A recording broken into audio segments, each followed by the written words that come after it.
Assalamualaikum warahmatullahi wabarakatuh dan salam sejahtera. Sepanjang bulan Julai yang lepas, program imunisasi COVID-19 kebangsaan PIK telah menunjukkan kemajuan yang memberangsangkan. Kadar purata harian pemberian vaksin pada bulan lalu mencecah hampir 400,000, iaitu melepasi sasaran awal sebanyak 300,000 suntikan sehari. Kita juga merupakan antara negara terpantas di dunia dari sudut kadar vaksinasi harian per kapita sepanjang bulan Julai. Walaupun pada awal Julai, negara kita sedikit ke belakang berbanding negara baju seperti Australia, Jepun dan Korea Selatan. Tetapi dengan kadar vaksinasi harian yang direkodkan sehingga melebihi 500,000, kita berupaya mengakhiri bulan Julai lebih ke hadapan berbanding negara-negara ini. Dengan kadar yang pantas ini, kita telah mencatatkan pemberian vaksin sebanyak 12 juta dos pada bulan lalu. Jumlah pada bulan Julai ini sahaja adalah melebihi jumlah keseluruhan pemberian vaksinasi yang dicatatkan bagi tempoh Februari hingga Jun, iaitu 8 juta dos.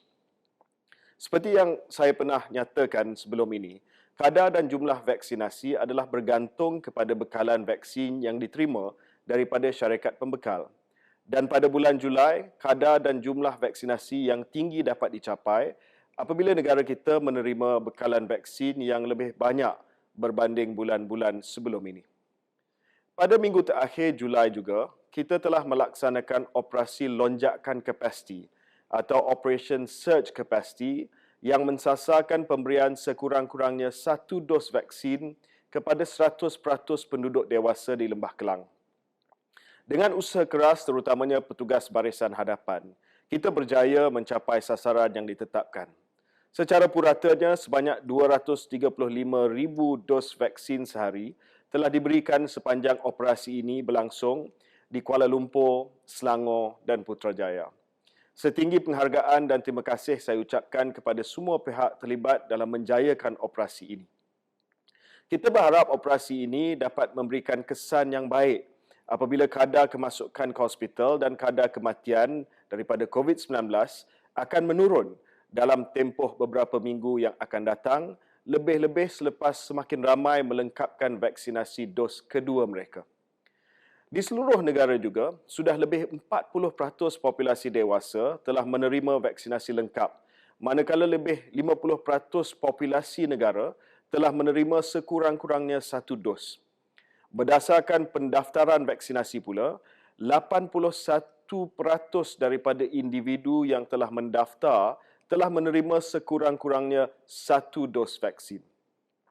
Menerusi usaha yang sedang giat dilaksanakan, angka yang disebut ini akan terus meningkat dari sehari ke sehari. Tetapi angka yang akan terus meningkat ini bukanlah hanya sekadar angka di atas kertas sahaja. Tetapi angka ini datang bersama satu impian dan harapan seluruh rakyat Malaysia bahawa kesan vaksinasi terhadap kesihatan awam akan mula dirasai.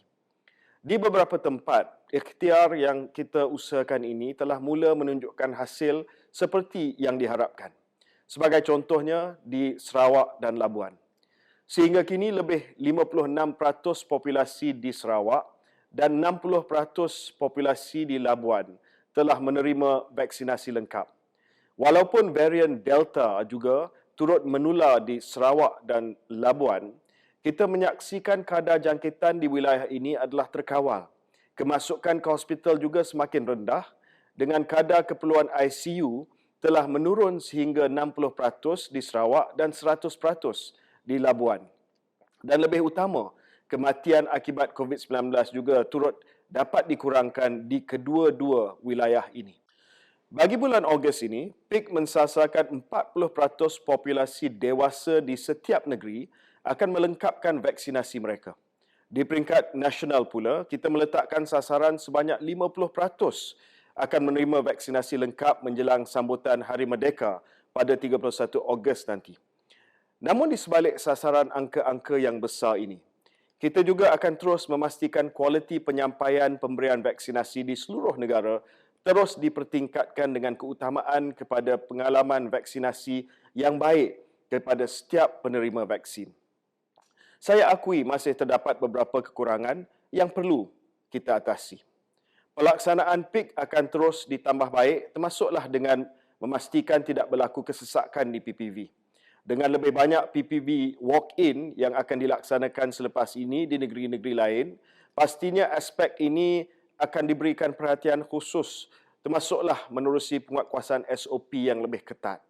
Begitu juga dengan isu suntikan kosong yang telah tular sebelum ini.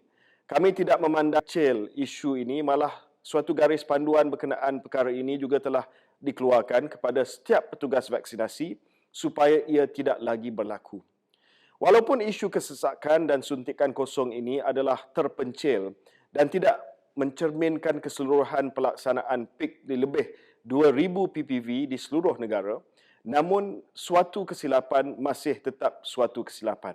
Saya memohon maaf atas kejadian yang telah berlaku dan akan terus menambah baik kekurangan dan kesilapan bagi memastikan perkara sama tidak terus berulang. Di kesempatan ini juga, saya ingin menyentuh isu berkaitan ujian antibodi yang dikatakan boleh mengesan tahap antibodi dalam tubuh badan selepas menerima vaksin COVID-19 yang ditawarkan oleh beberapa pihak swasta. Buat masa ini, masih belum terdapat piawaian atau standard ketetapan ujian antibodi yang telah dilulus atau ditetapkan di Malaysia untuk vaksin COVID-19. Sebagaimana Center for Disease Control dan juga Food and Drug Administration di Amerika Syarikat, kita juga tidak mengesyorkan ujian ini dilakukan buat masa ini di Malaysia. Walau bagaimanapun, Institut Pendidikan Perubatan IMR di bawah Kementerian Kesihatan Malaysia pada ketika ini sedang menjalankan kajian terperinci untuk melihat tahap tindak balas sistem imun susulan vaksinasi COVID-19. Kita akan maklumkan tentang keputusan ujian yang dijalankan ini kelak.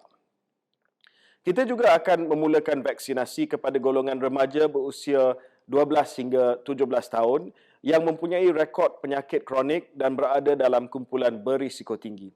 Selepas selesai kumpulan ini, kita akan meneruskan vaksinasi kepada golongan remaja yang lain. Keputusan pemberian vaksin kepada golongan ini adalah selepas mengambil kira saranan dan pandangan Jawatankuasa Kerja Teknikal di bawah JKJAV. Maklumat lanjut berkenaan pelaksanaan vaksinasi kepada golongan remaja ini akan diumumkan pada minggu hadapan. PIK juga ketika ini sedang giat menjalankan vaksinasi kepada golongan bukan warga negara, termasuklah kepada pelarian menerusi kerjasama dengan NGO yang berkaitan bagi membolehkan pelaksanaannya dibuat dengan lancar dan tersusun. Selain itu, individu yang berada di penjara dan pusat tahanan juga akan turut menerima vaksinasi COVID-19. Ini adalah sangat penting memandangkan tiada yang selamat sehingga semuanya selamat. Selain daripada boleh dijangkiti, mereka juga boleh menjangkiti individu yang lain.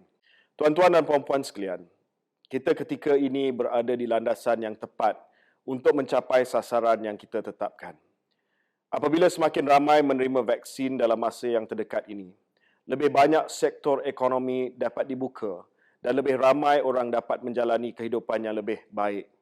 InsyaAllah, janji saya, menjelang Oktober nanti, kita akan selesai pemberian vaksin kepada semua penduduk dewasa di Malaysia dan kita akan dapat pulihkan semula negara kita yang tercinta ini. Lindung diri, lindung semua.